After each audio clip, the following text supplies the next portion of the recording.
नहमदुहु व नसल्ली अला रसूलिल करीम अम्मा बाद अऊज़ु बिल्लाहि मिनश शैतानिर रजीम बिस्मिल्लाहिर रहमानिर रहीम वलसौफ युतीका रब्बुका फतरदा सदक़ल्लाहुल मौलाना अलीयुल अज़ीम। दुरूद पाक पढ़िए। अल्लाहुम्मा सल्लि अला मुहम्मदिन अब्दिका व रसूलिका नबिय्यिल उम्मी सल्लल्लाहु अलैहि व आलिहि वसल्लम। सलातु व सलामु अलैका या रसूलल्लाह, सलातु व सलामु अलैका या नबी अल्लाह वाला अलिका व अस्हाबिका या सय्यदी या रसूलल्लाह। मुअज़्ज़ज़ सामीन व नाज़रीन, अस्सलामु अलैकुम व रहमतुल्लाहि तआला व बरकातुहू। आज का मेरा उन्वान है खुदा चाहता है रज़ा-ए मोहम्मद, और इसी के मुतालिक अशा इमाम अहमद रज़ा फाज़िल बरेलवी अलैहि रहमत ने क्या खूब कहा कि खुदा की रज़ा चाहते हैं दो आलम, खुदा की रज़ा चाहते हैं दो आलम, खुदा चाहता है रज़ा-ए मोहम्मद सल्लल्लाहु अलैहि वालिहि वसल्लम। हज़रत शान मुस्तफ़ा करीम सल्लल्लाहु अलैहि वसल्लम से किसी को इनकार नहीं मगर इब्लीस और उसकी ज़ुर्रियत के। आज की बात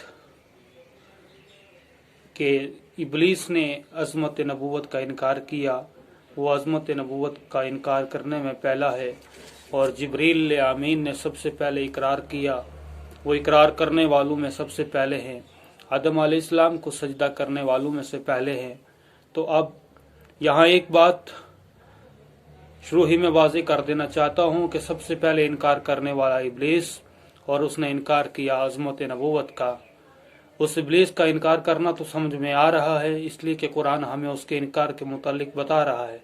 लेकिन जो आज इनकार कर रहे हैं वो खुदा जाने क्या है।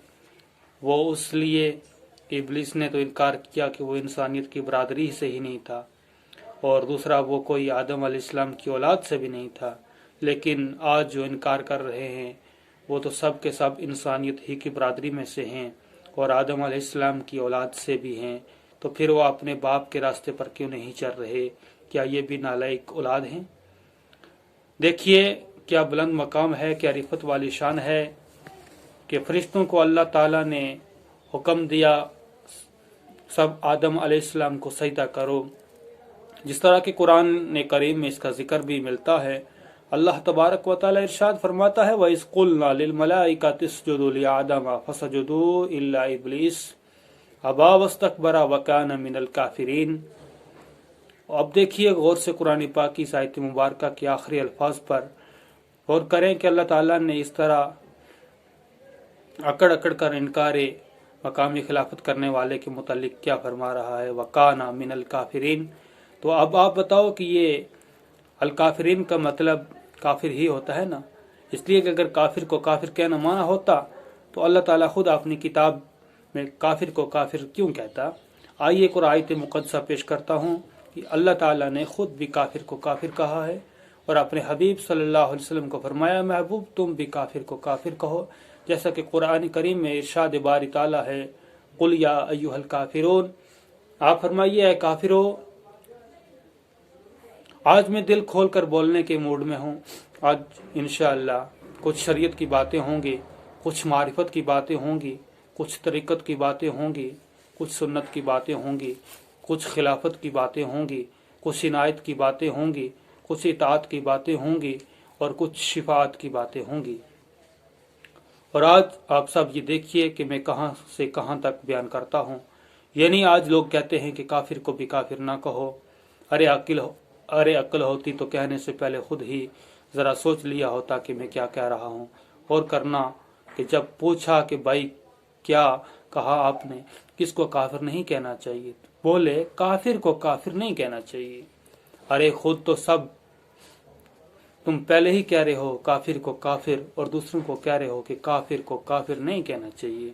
अरे हमें तो ये अजीब मंतिक समझ में नहीं आ रही।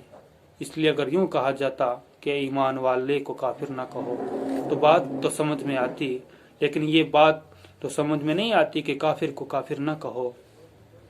जब आगे पूछा कि काफिर को काफिर क्यों ना कहें, तो जवाब दिया कि अरे अगर वो आगे चलकर ईमान वाला बन गया तो फिर लो जी, ये भी अजीब बात है कि काफिर को काफिर मत कहो اگر آگے چل کر مسلمان ہو گیا تو ایسے شخص کے مطابق تو پھر ایمان والے کو بھی ایمان والا نہیں کہنا چاہیے، اس لیے کہ اگر آگے چل کر کافر ہو گیا تو پھر ارے بھائی ایسے ہی اپنے پاس سے پابندیاں کاہے کو لگاتے ہو، جو جس وقت میں جو کچھ بھی ہے اس وقت تو وہ وہی کہا جائے گا، آگے چل کر جو بنے گا وہ بعد میں اس وقت دیکھا جائے گا کہ اب کیا بن گیا، اب اسے کیا کہنا ہے۔ دیکھو ہم نے تاریخ کے اوراق کو جب پلٹا 14 صدیاں پیچھے کے تو اس وقت کے کافر کو کافر اعظم کہا جاتا رہا، لیکن چشم فلک نے یہ منظر دیکھا کہ جب وہ شخص صاحب ایمان ہو گیا تو پھر پہلے کے کافر اعظم کو ایمان لانے کے بعد فاروق اعظم کہا جانے لگا،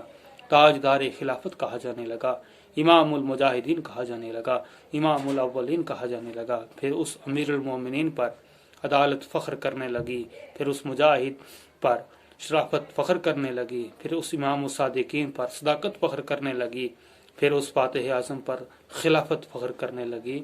اللہم صلی علی محمد وعلی آل سیدنا محمد بارک وسلم۔ یہ تو گلستان مہر علی ہے، یہاں کے لوگوں کو تو اہل نسبت ہونے کی وجہ سے اب سب جانتے ہیں کہ شیطان سے کیسے بچا جائے، شیطان لائن سے کیسے محفوظ رہا جائے، لیکن جن کو پتہ نہیں وہ شیطان سے کیسے بچیں۔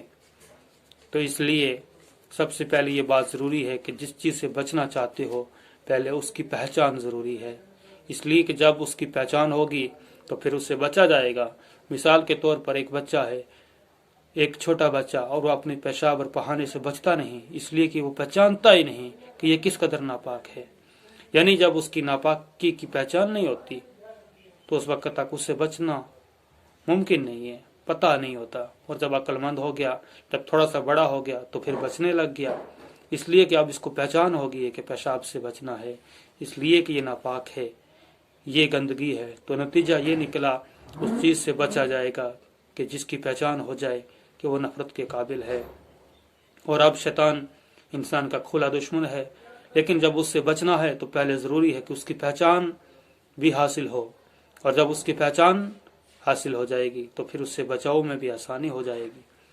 تو پھر اگر برائی سے بچنا ہے تو برائی کو پہچانو، غلطی سے بچنا ہے تو غلطی کو پہچانو، آگ سے بچنا ہے تو آگ کو پہچانو، ظلم سے بچنا ہے تو ظلم کو پہچانو، حرام سے بچنا ہے تو حرام کو پہچانو، فریب سے بچنا ہے تو فریب کو پہچانو، دھوکے سے بچنا ہے تو دھوکے کو پہچانو، اور اگر آپ نے شیطان سے بچنا ہے تو پھر شیطان کو پہچانو۔ اللہ نے جب اسے کہا کہ میری عبادت کرو تو پھر عبادت پر عبادت، عبادت پر عبادت، عبادت پر عبادت کرتا رہا، لیکن جب اللہ تعالیٰ نے اس کو آدم علیہ السلام کی عزت کرنے کا حکم دیا، یعنی اللہ تعالیٰ نے اپنے نبی کی تعظیم کرنے کا حکم دیا، تو اس وقت اکڑ گیا، انکار کر دیا، غدار ہو گیا، سرکش ہو گیا، منکر ہو گیا۔ اسی سے ہم پہچان گئے کہ جب بھی شیطان کو پہچاننا ہے تو دو چیزوں سے پہچان سکتے ہیں، جب عبادت کا کہو گے تو عبادت کرے گا، لیکن جب تعظیم نبوت کا کہو گے تو انکار کرے گا۔